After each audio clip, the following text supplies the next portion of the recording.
Human history in Spain begins thousands of years ago. Long before written records, early humans lived across the Iberian Peninsula. Over time, small hunting communities became farming villages. These early societies slowly developed into organized Bronze Age cultures. By the first millennium before Christ, Iberia was a land of many peoples. Along the eastern coast lived the Iberians. In the central and northern regions were Celtic tribes. In the west lived the Lusitanians, and in the southwest the Tartessians built a wealthy civilization. But Iberia was not isolated. Its location and natural resources attracted powerful traders from across the Mediterranean. Phoenician sailors arrived first. They founded coastal settlements, including Gadir, known today as Cadiz. Greek traders followed. Later, Carthage, a powerful North African state, expanded its influence into southern Iberia. This mix of cultures would soon face a greater storm. In the 3rd century before Christ, Iberia became a battlefield between two rising superpowers, Carthage and Rome. During the Second Punic War, the Carthaginian general Hannibal marched from Iberia across the Alps to attack Rome itself. His campaign shocked the ancient world, but Rome ultimately won. By 206 BC, the Romans had forced Carthage out of Iberia. Over the next 2 centuries, Rome conquered the entire peninsula. Resistance was fierce, especially in the north, but by 19 BC, Emperor Augustus completed the conquest. Rome renamed the region Hispania. Under Roman rule, cities flourished. Roads connected distant regions. Aqueducts carried fresh water. Trade expanded. Hispania exported olive oil, wine, metals, and grain across the empire.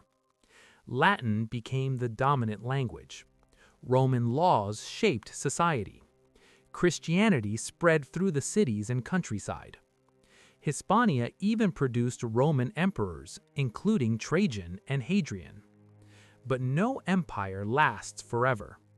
In the 5th century, the Western Roman Empire began to collapse. Germanic tribes crossed into Iberia. Eventually, the Visigoths established a kingdom with its capital in Toledo. For 2 centuries, the Visigoths ruled most of the peninsula. Then, in the year 1011, everything changed. An army from North Africa crossed the Strait of Gibraltar. Led by Tariq ibn Ziyad, Muslim forces defeated the Visigothic king Roderick. Within a few years, most of Iberia was under Muslim control. The region became known as Al-Andalus. Under Muslim rule, Spain entered a remarkable era. Cities like Córdoba became centers of learning. Scholars advanced science, medicine, mathematics, and philosophy. The Great Mosque of Córdoba stood as a symbol of architectural brilliance. Muslims, Christians, and Jews lived side by side under a structured but complex system. Trade expanded. New crops and irrigation systems improved agriculture. But political unity did not last. By the 11th century, Muslim Spain fragmented into smaller kingdoms. This division gave northern Christian states an opportunity. Over several centuries, Christian kingdoms slowly pushed southward in a long conflict known as the Reconquista. A major turning point came in 1212 at the Battle of Las Navas de Tolosa. After that victory, Christian expansion accelerated. By 1492, only the Kingdom of Granada remained under Muslim rule. That same year, Granada fell to Queen Isabel of Castile and King Ferdinando of Aragon. Their marriage united Spain's most powerful crowns. And 1492 would become one of the most important years in world history. Isabel and Ferdinando agreed to sponsor Christopher Columbus on a westward voyage. His journey opened the door to Spain's vast overseas empire. Over the next century, Spain conquered enormous territories in the Americas. Wealth poured into the kingdom from silver and gold mines. Under Charles V and later Philip II, Spain became one of the most powerful nations in Europe. Madrid became the capital. Spain entered its golden age. Artists like Diego Velázquez created masterpieces. Writers like Miguel de Cervantes reshaped literature. Yet power brought heavy burdens. Costly wars, religious conflicts, and economic strain slowly weakened Spain's dominance. By the 1700s, Spain was no longer Europe's leading power. Reforms attempted to modernize the country, but new challenges emerged. In 1808, Napoleon invaded Spain. The people rose in rebellion. A brutal war followed. At the same time, Spain's colonies in the Americas began declaring independence. By the 1820s, most of Spain's overseas empire was gone. The 19th century brought political instability, civil wars, and short-lived governments.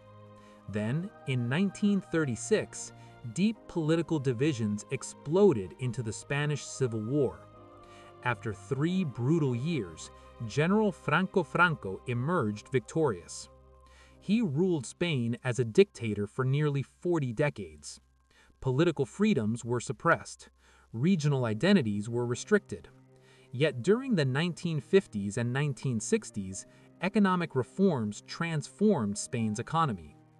When Franco died in 1975, many feared uncertainty. Instead, Spain experienced a peaceful transition. King Juan Carlos I supported democratic reforms. A new constitution was adopted in 1978. Spain became a parliamentary democracy. In the decades that followed, Spain joined NATO and the European community. It modernized rapidly and reconnected with the wider world. Today, Spain stands as a democratic nation shaped by centuries of conquest, culture, conflict, and transformation. From ancient tribes to global empire, from civil war to democracy, Spain's story is one of resilience and reinvention. And its story continues.